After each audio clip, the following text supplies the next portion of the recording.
Hello guys, welcome back to LOL in a week, and this is a series where we talk about whatever the fuck is happening in the League of Legends circuit, mainly in the esports scene. So, let's talk about the latest and the most important news. Is the World's 2020 groups were drawn out, and in the group A we have G2, Machi, and Sunning.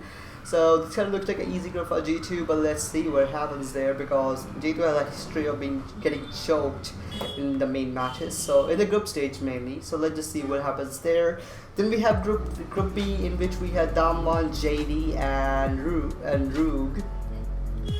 Damwon is CK's top seed and JD is China's top second seed. So it's kind of a really hard group for Roog to see and go through. But let's just hope and pray for the best, and let's see what happens there. Then we have the group C. We have TSM, Fnatic, and Genji Gaming. So this is kind of like a subpar group, to be honest. But then we still have Genji over there, which is LCK's second seed, and they have literally destroyed from T1 to come into the main matches. So it's kind of like really impressive to see and how they dominated the whole thing. But let's see. And then we have in the fourth and final group we have Top Esports, FlyQuest, and DRX Dragon X Gaming. So this is gonna be really interesting and a fun group to watch, especially because we have Top, China's #1 seed, and then DRX Dragon X, and then we have we still have FlyQuest. But yeah, I still support FlyQuest, to be honest. Like they are literally and is one team which I kind of support right now because of their lackluster finals match against TSM, because I genuinely thought they could have won except if there were no like those internet technical issues coming out of the whole thing. And I still support them, and I still think they can win this whole thing. No, they can't win this whole thing, but at least they can get out of the fucking groups. So all the groups which I talk about also will have one more spot open for the teams which are mainly third seed of China, fourth seed from LPL and LEC, and then some free teams which are from the regions like Turkey, Russia, and etc. in Brazil. Okay. So yeah, this is the group circuit drawn, and let me be honest with you guys. Let's pray for the best for the G2 pretty much, because I'm supporting G2 and I'm going to the LEC this year as always. I'm literally the only second which I'm focusing and following. So let's talk about the second news, which we have from the Worlds again. So we have PSG Talent. PSG Talent is a sub-brand for the PSG EU. PSG EU plays in a European Masters, but PSG Talent is a PCS team, which have a kind of like a really big issue right now because of their two Korean players who couldn't enter China, which are River and Tank. They can't attend the Worlds this year because of the strict visa policies, and especially the ADC Unified, who can also not compete on the earlier part of the tour. So what PSG China decided was they're gonna replace the two Korean pros with the AHQs, which AHQs Kongyui and Uniboy. And let's see, at least there's no skill loss in the team because of because Kongyui was literally known as the number one jungle in the PCS region. So it will be really interesting to see how this whole thing play out.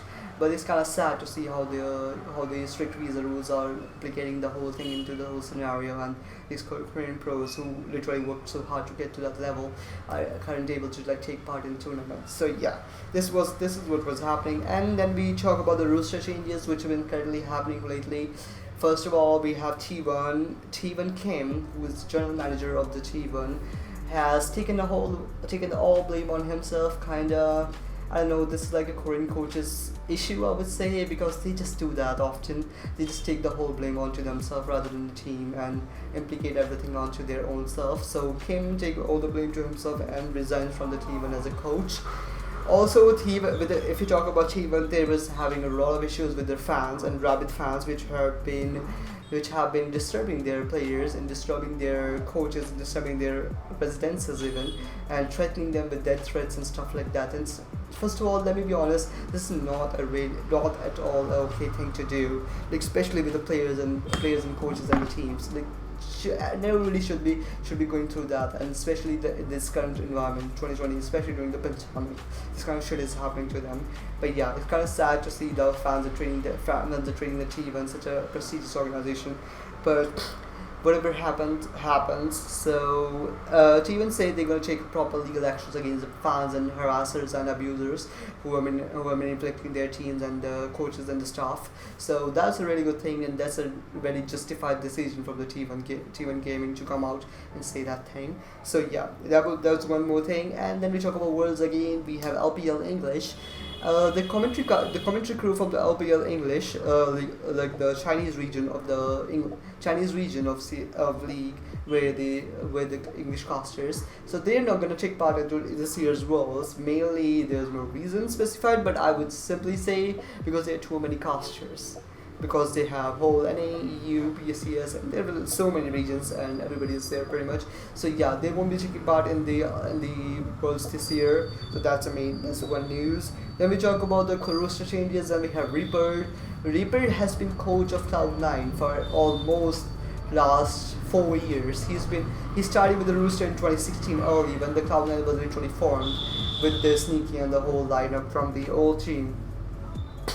So Reapered is considered as one of the greatest and like a successful coach in in a region, and his going and his resigning is kind of like a iffy situation, but it just happened. I think also like it coming after the whole C9 is like a really bad split, but I generally would have been much happier if he resigned when C9 was on top. But it happens what it happens, so this is what's been happening lately. Then we have in the LEC news, Team Origin, and the Team Origin is owned by Astralis Group. So Astralis Group had decided that all the properties of Astralis throughout CS, FIFA, and League will be now only known as Astralis. So Origin brand has been rebranded to Astralis from the next year's split. That will be kind of like a big headline news from the thing. Astralis as a brand has a big reputation of like destroying and dominating the Counter-Strike circuit, and they currently been doing so. But let's just see what happens there and everything. But yeah, that would be really interesting to see what happened to the Astralis whole group.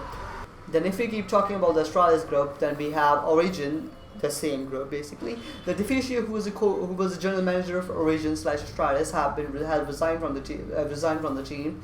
Maybe no reason specified, but he just resigned from the team pretty much. But yeah, he didn't want to work with them, maybe. So that's pretty much it. Then we have the quick news and some quick announcements pretty much. So we have, first of all, G2 announcing their partnership with the Domino's Germany. Interesting, very interesting to see. You can also see like the players, especially mainly Caps. I saw a picture of him on Twitter. He was promoting the Domino's Gold card, so that was really impressive from C. So that's really impressive that they're doing that for the team and players. Then we have Riot releasing the new TFT sets, which was really pretty good actually. I played it 2 games and I was second in the whole game, so that was impressive. But like I have literally 2 accounts of TFT which are both gold, so my word counts. This year I will try to go for at least platinum. Let's see. This phase I will try to go for platinum at least. Then we have Riot releasing new skin lineup with the Dragon team, mainly Seth, Fiora, Lee Sin, and some other champs. I will try to find the pictures and put it right here somewhere. So yeah, that will be interesting. Let's just see. So this was pretty much this week's news on League of Legends. And I hope you enjoy this video, hope you like this video, and hope you fucking don't say that I'm fucking faking it, or whatever the fuck, or just copying the headlines, because I go deep, bitches. Yeah, so I hope you enjoyed this video, hope you like this video, please drop a like, please sub, and keep watching.